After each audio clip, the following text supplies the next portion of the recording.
Hey guys, and welcome back to another episode of my podcast. I hope you've had a good week. We are on episode 4. I cannot believe it. It's been 4 weeks since I started at the start of September, and here we are now, end of September, last episode of September. Thank you so much for those of you that have been listening in, checking in every week. I really appreciate it. Thank you for those of you that have shown me some love as well on the podcast platforms. If you are enjoying the episodes, please do leave a review, leave some stars, especially on Spotify and Apple Podcasts. I did see someone left me 1 star on on Apple Podcasts.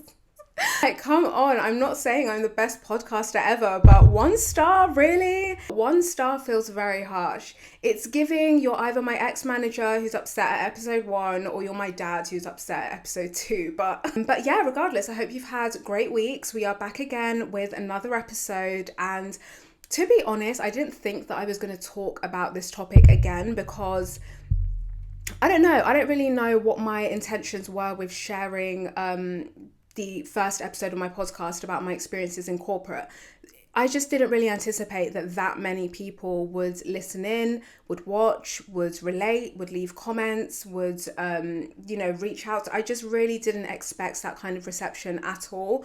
And it's been somewhat overwhelming. Like, I've been very inundated with messages from people, and a recurring theme for a lot of the messages is people asking for like earnest advice on, what to do, how to navigate what they're dealing with. And I guess I didn't really put any advice in that video because it was hard enough for me to sit and try and, recall all of that anyway without kind of trying to give advice. And I don't know, I've mentioned already in a few episodes now, like, I don't like to sit in like negativity. Do you know what I mean? Like, that whole time period for me just wasn't very enjoyable. So I'm not really trying to sit there for too long and think about it. But I feel like it would be a shame to not revisit it, and it kind of forced me to reflect further on that time as well and actually think about, okay, if I had the opportunity to do it again, like, are there things that I would do differently? I'm not a person who ever regrets anything that I do or say. Every decision that I make in life, I always stand behind, you know what I mean? So I'd never have any regrets in life about things that I choose to do. So there's nothing I regret, but I suppose if I was in the same position again, like, how would I handle it from a slightly different perspective, or knowing what I know now? So yeah, I basically wrote some notes and I want to just go through them. And obviously, these are all things that I would do based on who I am as a person. If you're not like me, then adapt where you see fit. If something doesn't resonate with you, then you obviously don't have to do it. This is just what I would do based on me and my experiences and where I'm up to today in my career. The first thing that I would recommend that I also did as well is keeping track of your achievements. Like, this is so important, regardless of whether you're having issues at work as a Black woman or not. Like, just keeping track of the things that you are accomplishing, because when things go wrong, God forbid, or if things go wrong, it's always helpful to have just a log of all of the things that you do really well, all of the work that you've done that's done really well, and it just helps you frame what is going on. Things feel like they're going bad. If you have a log of things that you have objectively done well and been praised for, it's a lot easier to rationalize like what you're experiencing. And this is definitely something that helped me as well. Like, when things, I don't know, it kind of started to feel like my work was just not good enough anymore, or maybe it wasn't up to standard. It was like, oh, actually, I've got this list of stuff that I've done already in this space of time that's really positive, and the feedback that I've gotten from various people. So do you know what I mean? I'm not the problem here. And as well as using it for when things go wrong, just in general, it's always good to track your progress. It keeps you motivated at work, and it keeps you feeling positive about work also. If things do go wrong and you find yourself in a situation where you have to leave, or you start applying for new jobs, you already have things now to speak of and add to your CV ready to go. You don't have to sit there and start thinking about what you were doing 4 months ago. Do you know what I mean? So you just always keep yourself up to date in terms of your accomplishments. I work in creative corporate, so I need to have a portfolio for all of my professional work. So it's helpful anyway for me to just keep on top of those things so that I can update my portfolio and it's always up to date in case anybody asks to see it.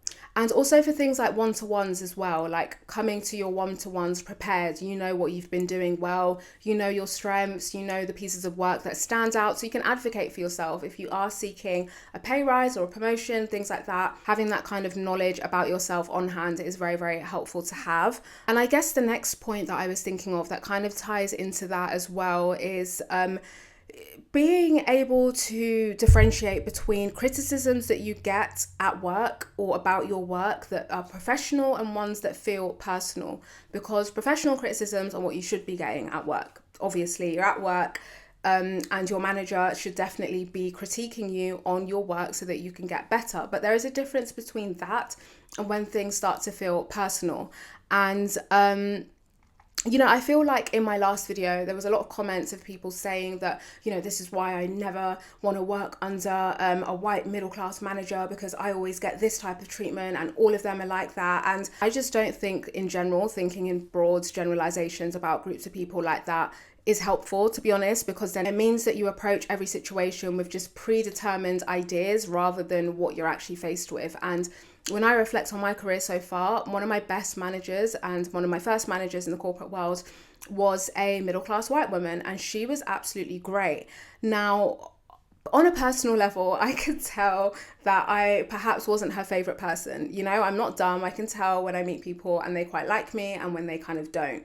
And that's absolutely fine. Do you know what I mean? I don't expect to be universally loved by everyone. Do you know what I mean? I don't really care about that. And I'm also not the type of person who goes to work to make friends. If I make friends along the way and people that I genuinely connect with, cool. But it's not my main priority for going to work. And I feel like workplaces that operate in this mindset where you're not necessarily there to be best friends with people, you're there to do work first and foremost, are always better places to work. And yeah, with this manager, I could tell on a personal level we just weren't really on the same wavelength like that, but professionally she was always a really, really great manager. She would always praise me when I did good work. She would always publicly praise me as well in meetings and things like that if I did things that were particularly stand out. The criticisms that she would give me about my work, they were always like thought out criticisms with clear explanations as to why she was telling me that this was wrong or I need to do this again, which helps me understand, number one, to learn. Do you know what I mean? It's very difficult to learn when someone is just telling you you're doing this wrong with nothing else there.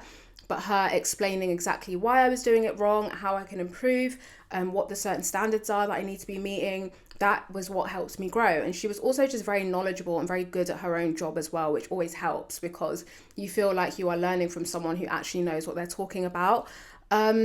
So yeah, and I feel like she never let her personal opinions about me interrupt the way in which she managed me from a professional sense, which is just absolutely key. So yeah, as I said, were we best friends? No. When it comes to going to the pub, were we running to sit next to each other and have a laugh? Absolutely not. But within the confines of work, she did what she needed to do, and I definitely feel like I probably learned the most that I've learned in my career working under her because of how good she was at her own job and how good she was as a manager. And she was white and middle class. So not all white middle class women are going to make your life hell in the workplace. Is it a common pattern? 100%. And is it a dynamic that absolutely exists where white female middle class managers can be an issue for younger black women in the workplace? Absolutely. There is a dynamic there, but it's not everyone and it's a case by case basis. On the other hand, when I had this new manager, it kind of felt like a lot of things that she would critique me on to do with my work, they felt very personal, they didn't feel like professional criticisms. And this is a really key point. I mentioned it in my last video where there is this idea when black women talk about stuff that we go through in the workplace where people think that we are being like irrational. And it's kind of a case of, oh, well, I'm sure your manager was just trying to tell you to do this and you're sat there thinking it was because you were black and it's nothing to do with that and rah, rah, rah, rah. And as I said in my last episode, I find that kind of rhetoric just so bad mind and so insidious because it just creates this image that black women, we're just too dumb to know when someone is doing something to us that feels very personal and when someone is just doing their job, as if we are not able to make that, differentiation between those two things. And We absolutely are. There is a very big difference. And, there is no black woman that I know anyway who wants to go into work and have issues, personal issues with people based on their race or based on those sorts of dynamics. It's not something we enjoy. I don't enjoy having to sit on the internet and talk about those types of experiences. These are real things that happen. So when I had the situation with my most recent manager, there was times where she would give me feedback, which was just completely out of the norm for any feedback that I've ever gotten. And this very much links into what I was saying before about knowing your professional strengths and also your weaknesses, so that when someone says something about you that just is not true, you know that that's just not true. And one of those instances for me was very early on when I started the job. So I have to laugh because this situation is actually ridiculous. Like, I cannot believe she did this. So I would message people in the work. We had a work, obviously, messaging platform, and I would message people in various groups about different things. And one time she copy and pasted my message that I'd sent in a group chat, and then she sent it to me personally in a private chat. And as she sent it to me, she'd also added some corrections and she'd reworded what I'd said. And she said, "Oh, do you mind resending the message that you sent with these amends?" So I go back to the message that I sent in the other chat, in the group chat, and I'm rereading it. Like, oh, did I misspell something? Did I share misinformation? Did I don't know, did I miss out a key bit of information that should have been in that message? What's wrong? Is there a typo? I'm reading the message. It looks absolutely fine to me. So I go back to my manager's chat now, the private one with just me and her, and I'm reading again what she sent me. And it's not really making any sense. So I'm just like, okay, whatever, I leave it. A few minutes later now, the person that I was talking to, I wasn't talking to my manager, bear in mind, in this other group chat. I was talking to someone completely different. This person that I was responding to now gets back to me with whatever I need, and the day moves on. So I'm just thinking, okay, I don't know why she did that. Fine. Fast forward some time now, and she does it again. This time it's with the CEO. And I messaged the CEO, giving him some information that he's asked for. And again, she copy and pastes my message. She sends it to me in a private message, and she says, can you delete what you've sent or edit the message that you've sent and add and rewrite it like this. And she wrote out the sentence that she wants me to copy and paste and send to my manager. And bear in mind, again, I'm going back to the chat, looking at what I've sent to the CEO, looks fine to me. Going back to my manager's chat, reading through it.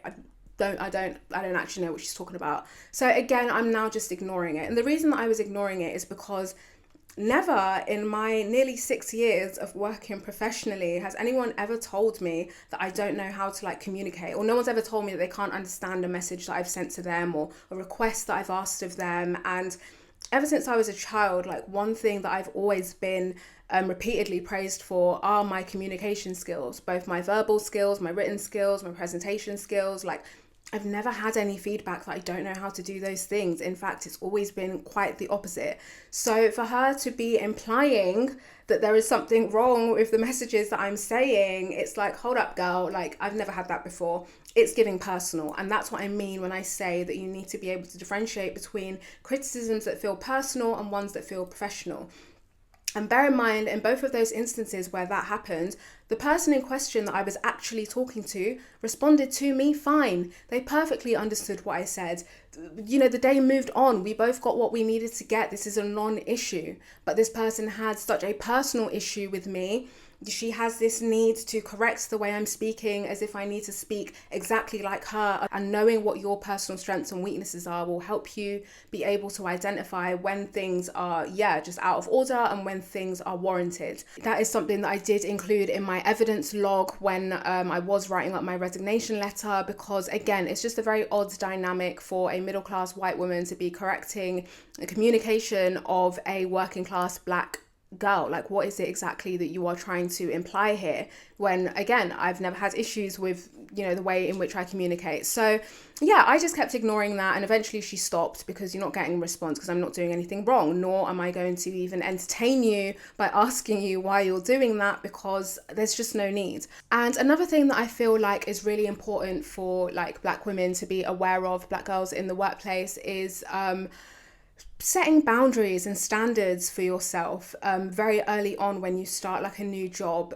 This is just so important. Basically, start as you mean to go on, because once you let one episode of disrespect slides, then it just kind of ends up building up. Do you know what I mean? But if you make it known that certain things just aren't negotiable, then there will be less opportunity for your boundaries to feel like they are being pushed or they are being cast aside, because people already know what time it is when you start. And I guess this is something that I did slightly later on after I started, but if I look back, I wish I'd done it as soon as I came. So even in terms of overtime after work, if you're not someone who is fine or enjoys or sees the purpose of doing extra work outside of your working hours, then you don't have to do that. You literally don't have to do that. And I can't speak for everywhere around the world, but I can speak for the UK. You are well within your rights to work the hours that you are contracted to work. You really are.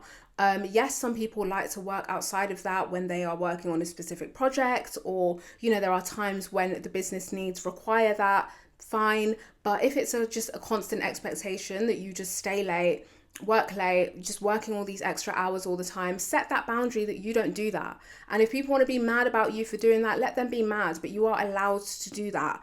And, you know, it's very important, I think, as Black women, especially as it's very easy to get into a place where you end up having so much work piled on you excessively because you want to be seen to be capable. You want to be seen to be, you know, a team player, you know, doing what the job requires you to do. But sometimes you end up just putting yourself in a position where you become known to be that person that will most likely say yes to do the extra work, so people just wait for you to do it.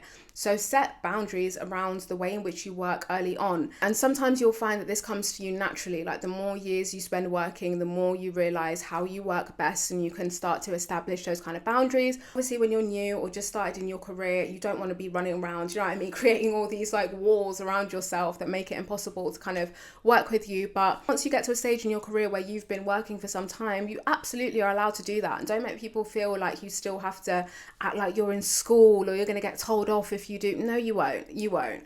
And if anyone ever treats you in a way that you feel is disrespectful towards you, speak up. Speak up. It's so important that you speak up. Don't just sit there and let people talk to you like crap, because I fear there's some advice sometimes that advises Black women to do that because it's kind of like, oh, you know, you don't want to cause problems, or you don't want people to think badly about you if you stand up for yourself. But I promise you, people are already thinking badly about you. Someone that's going to think bad about you is going to think that whether you stand up for yourself or you don't. The one thing you do know when you stand up for yourself is at the very fucking least, they're going to respect you. And they're going to know what time it is. They're not going to try that with you again, because they've seen that if they do that, you're going to say something to them. And it's not about being rude or being disrespectful or shouting at people. It's just about letting people know, hey, I don't like what you did. Don't do that again because I don't find it funny. Done. Like, that's it. That's all you have to say. And people will get the hint. And if it is someone that's bullying you, most people don't expect people that they bully to stand up for themselves or to speak up for themselves. So the minute you do that, they will most likely back off. It's when you keep letting them do that, thinking that you're just, you know, oh, it's fine, I'll just let it slide and they'll stop. They won't. You're just letting them know every single time that, oh, it's absolutely fine to talk to you like that or to say things like that to you, because you're not going to do anything about it. So always stand up for yourself and don't feel bad or scared to do that. And I feel like there is a portion of Black people who take, I guess some sort of pride, I suppose, in, you know, letting people talk to them a certain way and like rising above it and whatever. I don't believe in that. And eventually I do feel like the more you keep doing that, it will get to a point in your personal life where you will start to feel like shit because you're letting people walk all over you. And in your professional career, like, it's not going to make people respect you. The fact that you let them disrespect you, like, that doesn't create respect. So yeah. And another thing that I was reflecting on when I was thinking about that job, and just in general, like through my corporate career, one thing that's always massively helped me just kind of get on with it and just take things a little bit on the chin, because as I said, like, yes, don't let people walk all over you, but at the same time, like, pick your battles, you know, wisely. Like, everyone's got different, you know, things that are out of order to them and things that are not. Decide whether you want to speak up about certain things and when you don't. In that first episode, I spoke about the instance of that senior member of staff who asked me if I was in the company via the internship scheme that was specifically for Black people. In that moment, could I absolutely have gone to HR with that? Yes, like that's very inappropriate to say to a black member of staff. But as I said, it was weeks in, it's one comment. There is a difference between a pattern of racist behavior and a pattern of targeted behavior from someone and a kind of one-off ignorant comment. I doubt he was thinking about that comment 5 minutes later, so I'm not going to turn it into a bigger deal than it needs to be. Had he done more things during my time there, then yeah, I would have had more to say about him. But to be honest, after that incident, there was nothing else that he said to me that felt like a personal attack. There are times where he was rude, but I heard he was rude to a lot of people. Do you know what I mean? So that didn't feel like something that was specific to me, and it didn't feel like anything that had racial undertones to it. So yeah, being able to know as well when to speak up. But what I was gonna actually say was having a life outside of work. Make sure that you've got shit going on outside of work, because if you don't, work will eat you alive. And I feel like you can always tell the difference at work between people that just don't have anything else of joy and excitement going on outside of work because they choose to just pick fights and try to start drama at work because nothing else is going on for them. And the manager of mine that I was speaking of in my first episode, that was the vibe she always gave. She always gave that just nothing else was going on in her life. So having all of this time to watch me so closely and be so obsessed with me in that way seemed to fill her time. And while I was at that job for the first kind of few months, I was actually in the process of moving house. So we were moving into this place here. So I was very much concerned with moving. Do you know what I mean? The logistics of moving, the physical stuff that you have to sort out with moving, getting the place like decorated and settled in. That was my main priority. So yes, work was here and there was things going on, that was annoying, but it was like, great, end of the day, I've got stuff to do. Do you know what I mean? And I feel like that helped. And I feel like once we kind of settled in here and I now didn't have that kind of distraction in that way and something to focus on because we were settled, it then made the issues at work very prominent and in my face. And it was like, whoa, actually, this has been going on for some time, but I wasn't really that present here to actually internalize and deep it. And I think that is something very important. So if you can, have a hobby, have plans after work that you've got to look forward to, have things at the weekend that you've got planned. Just have a full life outside of work so that work does not feel like your whole world. Because then if you do have things that are just not ideal, they don't feel that bad because work just feels like a small part of your day rather than this whole thing where every single day you're now ruminating about work, because it is difficult at work. And I don't think that there is a workplace that you're ever going to be at where certain things don't happen that make you feel uncomfortable in a type of way. But when you have other things to focus on, you're able to manage the kind of impact of dealing with those things. So 100% just find stuff to do to keep you occupied, to keep you focused outside of work, and things that make you happy as well. And one of the most important things that I would say that was definitely important for me to do, and is just important in anything where things start to go wrong, is make sure you keep a very detailed journal, recollection, log, whatever you want to call it, of what is going on. If you can include screenshots and times and dates and things like that, witnesses, anyone else who might have been around when certain things were happening, include that as well. Like that is so important, and that is what will help you get the outcome that you deserve when things go very wrong. And for me, once it started to feel like things really weren't going right, that is when I started logging events that happened to me. So the 5-page document that I submitted with my resignation, that was actually across only 1 week. That was 5 pages of things just in a week, and then about a page of just various things that happened during my 10 months there. But yeah, you start doing that from when the first thing happens to you, so that you have it there, you've got it written, you don't have to try and rely on your memory to remember certain things. And actually what was crazy when I was making that log was just how many things had actually happened that had just kind of breezed over my head. Do you know what I mean? Because I hadn't been writing them down. But actually you find when you start writing them down is you can see a pattern. And that is the key that will get, if you're trying to go to HR, if you want to take it further and get, lawyers and things like that involved, that is what will help and strengthen your case, is being able to show a pattern of behavior. Because, a lot of people who were kind of biting back underneath that episode of mine saying, oh, well, this could have been that, they could have meant this, no. Once it came to actually showing a pattern of targeted behavior from my manager towards me, there was no way you could read that and deny that it was happening. And when you write this log, make sure that you keep it objective. It's not a diary, it's not a personal journal diary where you write down all of your thoughts and feelings. Just objectively, what happened to you this time, this was said, da da da.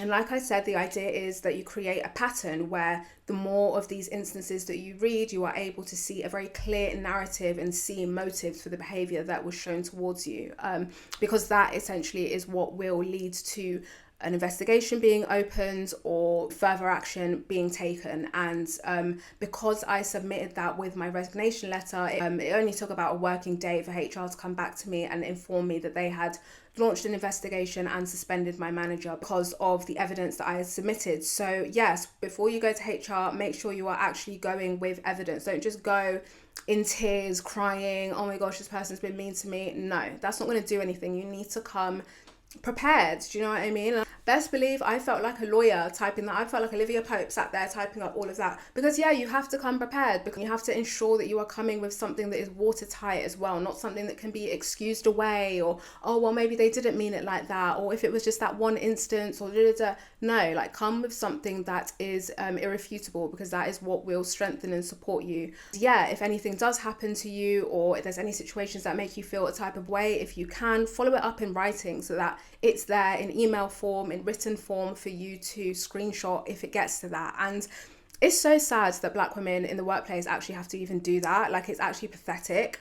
As I said, you are there already doing a full-time job, and now you've got to sign on part-time as fucking legal expert trying to type up. Do you know what I mean? Like, come on. I don't want to have to remember to keep logs of bad behavior that people have done towards me. It's just long, but you have to protect yourself as a Black woman in these spaces, so you must ensure that you are doing those things that I've mentioned. And there is definitely a lot of negativity that can be experienced by Black women in the corporate workspace, but one thing I'll always say, and one thing that I've always stayed true to, is just never dull yourself down because your presence is making other people feel uncomfortable. Like, I cannot tell you the amount of times, like, I'm someone, as you can see, I like to do my hair, I like to do my makeup, I like to wear like nice little outfits and stuff to work. The amount of times I've gone into work and had little backhanded, shady little compliments from people implying that I've done too much to come to work, or, oh, you know, your makeup, I don't know how you do that every day. Bitch, I wake up in the morning and I put it on my face. It's not that deep.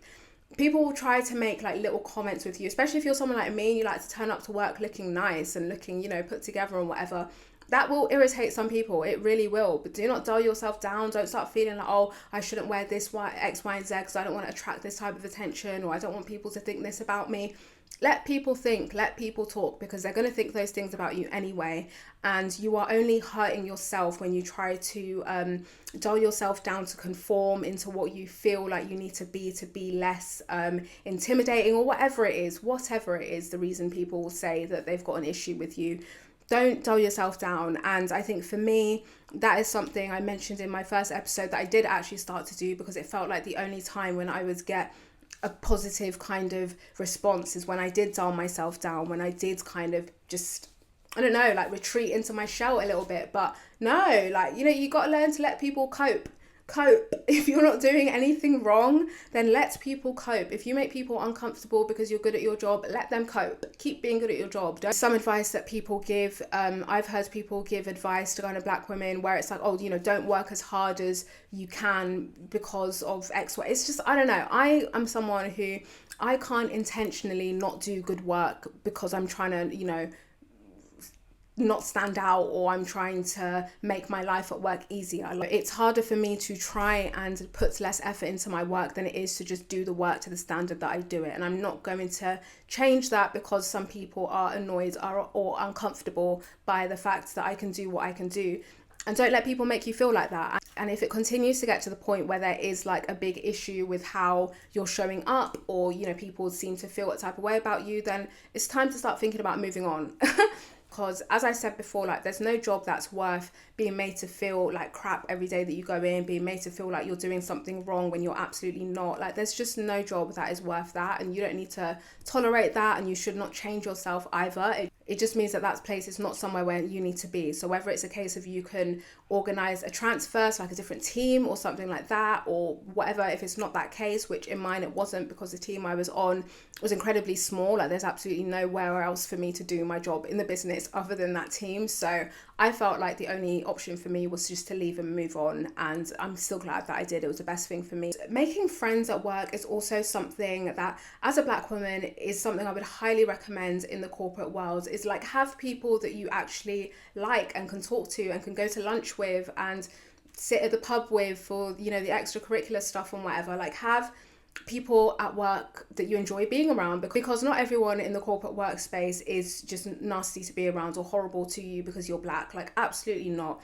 There are so many nice people that work in corporate. I've met really, really lovely people that work in corporate. Even at my last job, with all that crap that was going on with my manager, there was still people there that I really enjoyed hanging out with. We had such a laugh. You know, we went on trips together, work trips, and really kind of bonded, and it was so much fun just being around these people. And it was so nice in those instances to have opportunities where I didn't actually need to be around my manager, because it made the job a lot more enjoyable. And it made, you know, all of the kind of other stuff that was going on a lot more easier to manage as well. So definitely, as a Black woman, don't isolate yourself. I know it can be really, really tempting sometimes, because it feels like that's what's going to make it easier to just kind of get through the day. Like, the less I interact with people, the easier it will be. But I promise not everyone at work is a big meanie. Some people are actually really, really nice. And when you have people that are really nice, that you can talk to, that understand as well the specific dynamic that you're in, being at that specific workplace, it's always nice to have people that you can kind of chat to like that. And I guess tying into that as well would also be that make sure you have other senior members of staff that like you. Even if your direct manager has an issue with you, if you have got someone even more senior than them, or someone on the same level as them that does really like you and respect you for your work or your professionalism, whatever it is that they like you for, make sure that you have that. Because if it ever gets to the point where this person now starts trying to spread lies about your work rate, or, you know, your workload, or how you work, or your attitude, or things like that, if you've got other people who are in senior positions who can actually vouch for you and know that, you know, you wouldn't do that, that can really help. And also, someone will be less likely to try and pick on you and bully you when they can see that you are liked by other members of staff that are even more senior than them or of more importance than them. I'd say with my instance in that last job, I didn't really have the opportunity to do that. Again, the team was just really small. There was a lot of remote working as well, so it was hard to kind of like build those connections sometimes. But in the past, I've definitely done that. I've been well liked by senior members of staff. So if there is someone who just doesn't like me, it's like, do you know what? You're not really in a position to make any decisions that are going to affect me, so keep disliking me. Like, it doesn't bother me. Do you know what I mean? So yeah, definitely, you just build a community around you at work of people that do like you and can vouch for you and your hard work and your professionalism and how you are as a person to be around and work with, because that will help you a lot. And in my case, even after I left, having people reach out to me and say that they would miss me, that they really enjoyed working with me, that they wish me the best and things like that, like, that really helped me. Do you know what I mean? Because I didn't leave feeling like, oh my God, everyone hates my guts, because as I said, I left in a very abrupt way. So I didn't actually have the opportunity to say bye to people. I didn't know how much other people knew about the situation. I didn't really want to start gossiping. So I kind of just left and literally just left a message on the group thing saying, you know, here's my Instagram, here's my LinkedIn, if you want to like keep up with me or whatever. And yeah, quite a few people did. And that was very reassuring to me to know that, okay, at the very least, by other people, I was perceived as, you know, someone they enjoyed working with and had fun with on trips and things like that. So yeah, like, you know, I'm happy with that. Do you know what I mean? So that definitely helps. And, you know, I wouldn't have had that if I'd very much, you know, kept to myself and just not really spoken to people or anything. So I always encourage Black women, do speak to people who are nice to you and do connect with you. And yeah, try and have support from people who are more senior as well, so that if and when things go wrong, you've got people that can vouch for you and be like, oh, actually, I've worked with her and she's X, Y, and Z. And another bit of like advice or reflections as well is, do your research before you take a job. Like, when you are applying for jobs, looking for jobs or whatever, do as much research as you can to try and get insights into what the culture of that place is and what the dynamics are going to be like. But in hindsight, after I left that job, when I went back and read the job description and kind of just looked around on LinkedIn, like, I could have kind of seen how I could have pieced together that I was going to have the experience that I had. Do you know what I mean? And, you know, one of the things that I wish I had done was to actually be very upfront about that review that I read before I started, and ask straight up, like, why would this person make this review? Like, what do you think about this review? Or how did you handle getting a review like that? Whatever it is, ask about it. You will know by the way that they answer that question what their attitudes are towards Black people in that company. And I think there's nothing wrong with asking about questions about race at the interview stage.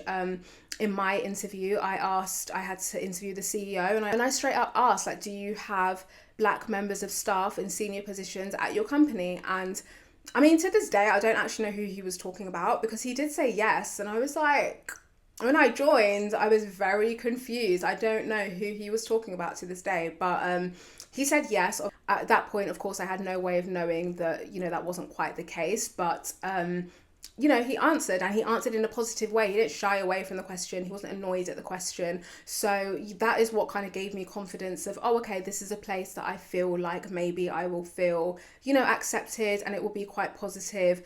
But in hindsight, something else that you can do as well, go on LinkedIn and just see the staff that work there. 9 times out of 10, if they've got a LinkedIn page, you can just go to the staff members and have a scroll and see what it's saying. You know, I don't believe that every corporate company is awful for Black women to be in and treats them badly.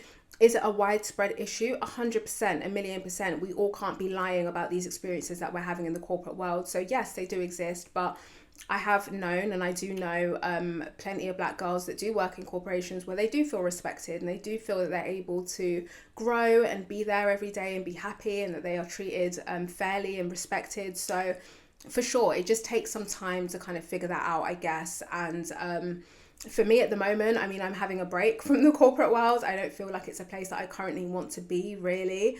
And I don't like to have like endless experiences doing the same thing, expecting different results. So yeah, my corporate career is currently on pause, but yeah, if I were to go back into it, then those are things that I would definitely like consider. And yeah, I think another thing that's super important, to be honest, that, you know, at any stage of your career, is being very like intentional with why you are at that specific job that you are at. What are your goals and intentions with being at that place? Is it just for the money? Like, you just enjoy the paycheck you get every month so you can do X, Y, and Z? Cool. Then you don't need to be doing like extra work and staying late and bending yourself backwards to do X, Y, and Z, because you don't need to do all of that to get your paycheck at the end of the month. You could just literally do the bare minimum, the job you're hired to do. If it's because you want to learn more skills in a specific area, then make sure every day that you're working towards doing that. If it's just that you want to work in a certain industry, then just enjoy it in that way. If it's that you want to work alongside a specific person, I don't know, maybe there's someone in the industry you look up to and now you're at the same company as them, like, because that is what will help you. Again, if things get long, someone's trying to make your everyday work day long, if you just keep focused on what you need to do and what you're trying to do, what you're trying to achieve at that place, again, it's just easy to just block out all of that noise. And I suppose this kind of bonus one, it's not personally something that I would do, but I have heard, and I have got friends who do these things and say that they really help. Having a mentor and having like a circle of like other Black corporate women who you can kind of meet up with, get together, talk about, you know, what you guys are dealing with, and just be a support system basically to each other. Mentorship, I don't know, that's not really something for me that I've ever loved the idea of. I don't know, like, I feel like it's almost like finding a therapist, right? You've got to find someone for where it works for you. As I mentioned in my first episode, there aren't a whole lot of Black women that work in the industry that I work in doing what I do, because it is quite a new industry. So it's quite hard to find people who are senior, and also people that are willing to do that. You know, some people did highlight in the comment section of the YouTube video of that episode that not every Black person at work is, you know, wants to kind of associate with other Black people at work, which is quite sad, I think, but that is a real reality as well. So again, finding people that would be happy and open to being your mentor can be kind of difficult. And also as well, sometimes these people are also dealing with their own issues, do you know what I mean, within their level or where they're at. They might not always feel in a place where they feel able to support someone else, which is fair enough. So yeah, it's not really for me personally, the mentorship. And I guess ultimately, like, I didn't make that episode to like fearmonger people out of working in the corporate world, you know, I really didn't.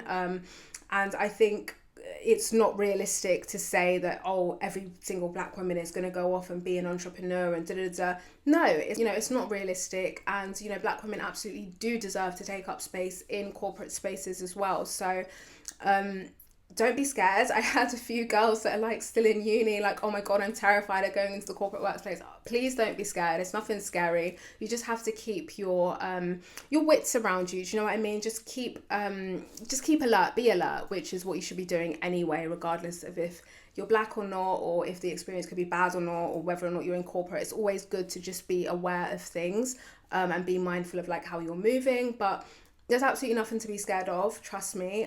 Most of the time, if someone is treating you badly in the corporate workspace, it's normally because they're jealous of you. Like, let's keep it buck. Normally it's because they're jealous of something that you do. You're either really good at your job, or they don't like the way that other people like you. I don't know, it'll be anything. So long as you know that you're doing the work that you need to keep doing, you're being professional, you're being you're being a nice person, an easy person to work with, that's all you need to be doing. Like, don't let other people make you feel as if you're doing something wrong that you're not doing, because 9 times out of 10 that's their own insecurities jumping out. So yeah, oh my voice is so dry. I'm gonna have to wrap up this episode now, I'm not gonna lie. But yeah, those are just my musings for what I would recommend. I've been in my career for coming up to like 6 years now, so make of that what you will. To some of you, that will be absolutely nothing. To some of you, that will be a lot more than you've done. So yeah, take what resonates. And yeah, I am currently taking a break from the corporate world right now. It just didn't feel at the time like, I wanted to jump into another corporate role, and it still doesn't really feel like that is something that I want to do. So yeah, I'm just taking the time out. I feel very lucky and privileged to be able to do that as well. I know that that's not a feasible option for everyone, which is also why I wanted to chat about some things through this episode, because I know some of you are still in the corporate world and dealing with this, or you're about to join the corporate world.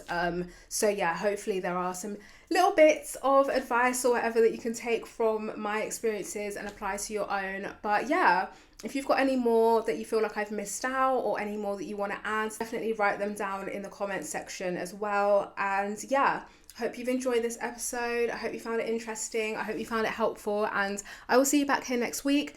Thank you for continuing to tune in, and please do leave some stars and a review on Apple Podcasts and Spotify. It would mean a lot to me. Thank you so much, and bye guys.